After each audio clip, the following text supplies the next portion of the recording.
House of Reps asked Nigerian Central Bank to suspend proposed new ATM charges. The Nigerian House of Representatives has urged the Central Bank of Nigeria (CBN) to suspend implementation of increased automated teller machine ATM transaction charges and the discontinuation of free ATM withdrawals for customers using other banks' ATMs. Concerns raised by the House of Representatives. Economic hardship. Lawmakers expressed that Nigerians are already facing economic challenges, including high inflation, increased fuel prices, and electricity tariff hikes. The additional ATM charges could further strain citizens' finances. Financial inclusion. The increased charges might discourage low-income earners from using banking services, contradicting the CBN's goals of promoting financial inclusion. Banking sector profits. Despite significant profits reported by banks, there haven't been corresponding improvements in service delivery or infrastructure. Imposing further charges without such improvements is seen as unjustifiable. House resolution. The House has called on the CBN to suspend the implementation of the new ATM charges pending proper engagement with the relevant committees on banking, finance, and financial institutions. This development underscores the ongoing debate about balancing operational costs for banks with the economic well-being of Nigerian citizens. Dangote NNPCL back to negotiation over Naira-for-crude deal. The Nigerian National Petroleum Company Limited (NNPCL) and Dangote Petroleum Refinery are currently negotiating an extension of their Naira-based crude oil supply agreement.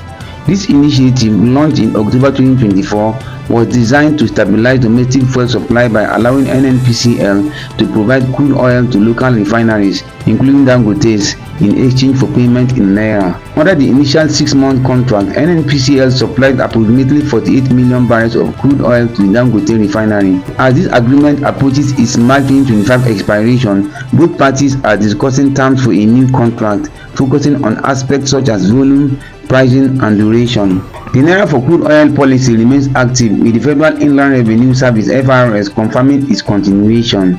This policy aims to ensure a stable supply of crude oil to domestic refineries without exerting additional pressure on Nigeria's foreign exchange reserves. The Dangote refinery, with a capacity of 650,000 barrels per day, is a significant project intended to reduce Nigeria's dependence on imported refined petroleum products. Despite initial challenges, including securing a consistent crude supply and addressing currency devaluation concerns, the refinery has commenced production of diesel and jet fuel. As negotiations progress, both NNPCL and Dangote refinery aims to finalize an agreement that ensures a steady supply of crude oil for domestic refining, thereby contributing to Nigeria's energy security and economic stability. The Inspector General of Police bans parade of suspects.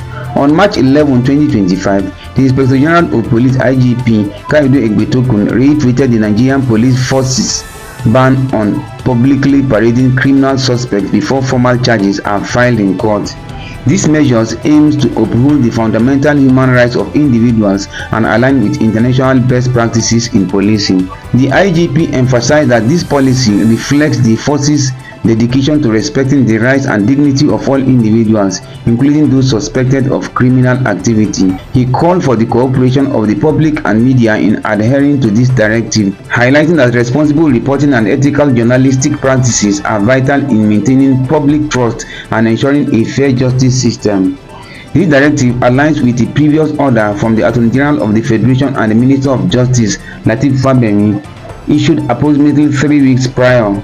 The Attorney General Directive also emphasized that the public parade of suspects violates the fundamental right to the presumption of innocence guaranteed by Section 36 of the Nigerian Constitution and Article 7 of the African Charter on Human and People's Rights. Human rights advocates, including Femi Falana-San and Mike Ozenhome-San, have lauded these directives. They note that public parades of suspects often lead to irreparable reputational damage, especially when individuals are later found innocent. Falana highlighted that multiple court judgments, including those from the ECOWAS Court and Federal High Courts, have declared the practice illegal. The Nigerian Police Force has committed to operating within legal bounds and promoting a culture of respect for human rights among its personnel. The IGP has instructed all commands and formations to comply strictly with this directive, reinforcing the force's commitment to modernizing policing practices in Nigeria. Reps order NCC to shut down porn sites nationwide. On March 11, 2025, the Nigerian House of Representatives directed the Nigerian Communications Commission (NCC) to shut down all pornographic websites nationwide. This decision aims to address concerns about the accessibility of explicit content online. The House specifically mentioned platforms such as OnlyFans, Xvideos, and Pornhub in their directive to the NCC. This move aligns with global trends where governments are increasingly scrutinizing online adult content. For instance, in January 2025, Pornhub restricted access to users in certain US states due to a new age verification laws, leading to debates about free speech and privacy rights. As of now, the NCC has not released an official response to the House's directive. Tinubu appoints new NABTEB registrar, UBEC board chairman. President Bola Ahmed Tinubu has recently made significant appointments in Nigeria's education sector. On March 11, 2025, he appointed Dr. Mohammed Aminu as new registrar and chief executive officer of the National Business and Technical Examinations Board (NABTEB). Dr. Aminu holds a PhD in automobile technology and a master's in procurement and supply chain management, bringing 28 years of experience in teaching, administration, research, and policy development. Prior to his role, he served as Director of Procurement at the National Agency for Science and Engineering Infrastructure (NASENI). He is recognized for his advocacy in vocational education, skill development, and youth empowerment, with numerous publications on innovative teaching methods and poverty alleviation. President Tinubu has tasked him with providing transformational leadership at NABTEB to enhance the certification of skilled professionals essential for Nigeria's industrial growth. In the same announcement, President Tinubu appointed Mr. Idris Olorunmimbe as the chairman of the Universal Basic Education Commission (UBEC) board. Mr. Olorunmimbe is the group CEO of the Temple Company, which he founded in 2016 and has led transformative initiatives across education, entertainment, and sports. He previously served as the board of the Lagos State Employment Trust Fund, where he chaired the stakeholder and governance committee, driving impactful youth empowerment and entrepreneurship programs. Additionally, Mr. Razak Olajuwon was named UBEC's Deputy Executive Secretary Technical and Mr. Tunde Ajibulu as Deputy Executive Secretary Services. Mr. Onujuwon was formerly the Director of Administration and Human Resources at the Lagos State Infrastructure Maintenance and Regulatory Agency, while Mr. Ajibulu, a fellow of the National Institute of Policy and Strategic Studies (NIPS), is a director at Tangent Construction Nigeria Limited and partner at Covenant Consultancy Services. President Tinubu has urged these appointees to strengthen human capital development and enhance service delivery at UBEC, ensuring greater access to quality basic education nationwide.